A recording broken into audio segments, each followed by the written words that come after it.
জি আসসালামু আলাইকুম, ভালো আছেন? আপনি কি দিয়েছেন এই ফুচকাতে? ফুচকা স্যার এই যে শুধু ঘুগনিটা হ্যাঁ, নতুন আর কি মশলাটা দিয়েছেন? মাইখা আর এই টকটা টক? হ্যাঁ কি টক এগুলো? তেঁতুল তেঁতুলের টক? হ্যাঁ তেঁতুল অন্যান্য মশলা থাকে একটু চিনি থাকে কি থাকে বলেন তো?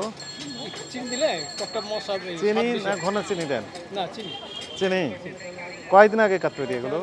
এটা আমাদের মনে করেন প্রতিদিন 2 ডাব্বা লাগে মাত্র 1 ডাব্বা বানাইছি প্রায় শেষের দিকে আচ্ছা, এই পানিটা দেন কোথা থেকে? ড্রেনের পানি? এই যে আপনার সার্কাস এই পাম্পের বাটি তাই নাকি? কিভাবে নিয়ে আসেন আপনি? বর্তমানে বুথ বন্ধ তো তাই কাটে আনতে পারি না ওই সার্কাস অফিস থেকে বেশিরভাগ আনি আর অন্য ক্ষেত্রে?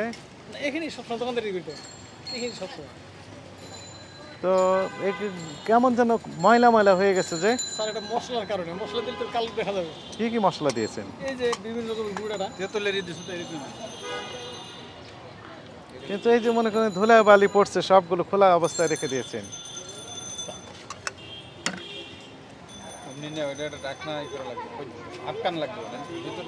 ওই যে কমলবতী বাচ্চারা খাচ্ছে এগুলো, খেয়ে তো পেটে সমস্যা হবে, তাহলে দায়িত্ব কে নেবে? আমাদের মাকসুদ স্যার কোথায় গেলেন? আপনি বলেন, আমি তো বুঝতে পারতেছি না এগুলো উনি কিভাবে কি করছেন। এই যে শুনেন, এইটা কি মরিচ? মরিচের ভিতর দেখেন তো কি যেন রং দেওয়া আছে এবং কি দেওয়া আছে এগুলো? শুকনো মরিচ স্যার এটা শুকনো মরিচ গুঁড়ো শুনেন মুরব্বী, এগুলো আপনি করতে পারবেন, এটা করা নিষেধ না, কিন্তু আপনাকে একটা ডিজাইন করতে হবে, পরিষ্কার পরিচ্ছন্নতা, হ্যাঁ, ঢেকে রাখা, হ্যাঁ, গ্লাস দিয়ে এই যে এটা কয়টার মুখ থাকলে নাটকে না যখন খুলবেন তখন খুলুন, তাহলে এগুলো করতে পারবেন না। এই যে এটারও তাই যখন বের করবেন তখন কয়টার মুখ খুলে তখন বের করবেন না, বুঝতে পারছেন? মানে আপনাকে স্বাস্থ্যসম্মত উপায় করতে হবে। একটা ছোটো গাড়ির মতো বানাবেন যেখানে ঢাকা থাকবে সবসময়, হ্যাঁ, নিজে পরিষ্কার পরিচ্ছন্ন থাকবেন। খোলা অবস্থায় খাবার করলে এই যে যেমন আপনি খোলা রেখেছেন এখানে তো ময়লা পড়ে, হ্যাঁ, এগুলি অস্বাস্থ্যকর। মানে আপনি করবেন, বিক্রি করবেন, কিন্তু আপনি অস্থায়ীভাবে যদিও করেন কিন্তু আপনাকে সেখানে স্বাস্থ্যকরভাবে করতে হবে। এই যে ভিতরে দেখেন কি অবস্থা, যে ময়লার স্তূপ। থামেন শোনেন, এই যে এগুলো ময়লা পড়েছে না ভিতরে, এটা ভিতরের কোনো বাইরের না, এটা ভিতরের অংশ, এই যে এখানে দেখেন তো কি অবস্থা, বলেন এটা কি তেলের দাগ? এটা তেলের দাগ না, এই ময়লাটা তেলের নয়, ড্রেনের পানি দিয়ে তৈরি করেন, আপনার কমপ্লেন থাকে।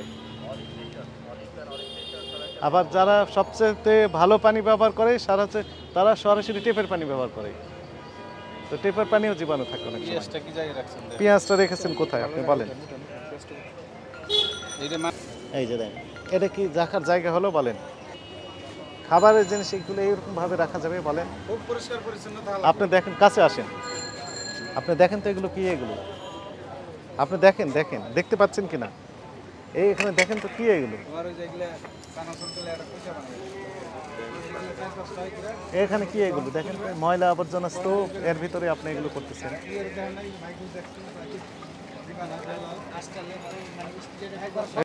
তেলটা একটু বের করেন, এই কি তেল? এটা সয়াবিন তেল সরাসরি এখানে দেওয়া যাবে? সয়াবিন তেল সরাসরি খাওয়া যায়? আপনি যে সয়াবিন তেল খাওয়াচ্ছেন এর তো সরিষার তেল বলে বাচ্চারা খাচ্ছে সবাই। সয়াবিন তেল সরাসরি ইনটেক করা যায়? এটা আপনার স্যার হলো মশলাটা একটু ভাজি, যেমন মাংসের মশলা ভাজি এরকম আধুনিক মশলা দিয়ে ভাজি। আপনি বলেন সয়াবিন তেল সরাসরি খাওয়া যায় নাকি? না, সরাসরি খাওয়া যাবে না। সারা জীবনে আমরা জেনে আসলাম যে সরষের তেল দেওয়া হয়, আপনি বলছেন যে সয়াবিন তেল দেন। এটি হলো, আপনি কাছে আসেন, এই যে মুড়ি সুন্দর করে ভালোভাবে মেখে বিক্রি করছেন ইনি, কিসের তেল দেয় এখানে বলেন তো দেখি?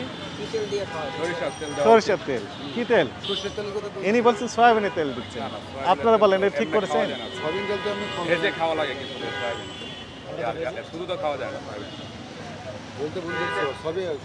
বলতে ভুল, উনি তো কাজই করছেন সয়াবিন তেল, আপনি ভুল তো বলেন না, উনি ঠিকই বলেছেন। আমি যেটা সত্য আমি সেটা বলছি, উনি যেটা সত্য সেটাই বলেছেন। মিথ্যা বলবো কেন? তাহলে আপনি বলেন এটা ঠিক করেছেন না ভুল করেছেন? ভুল করছি।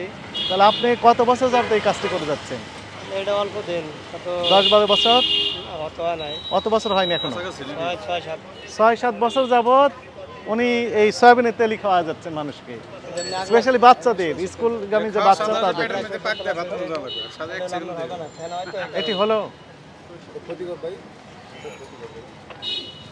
আর এই যে কমলমতি ছেলে মেয়েরা এগুলো খাচ্ছে, পেটে তো সমস্যা হবে।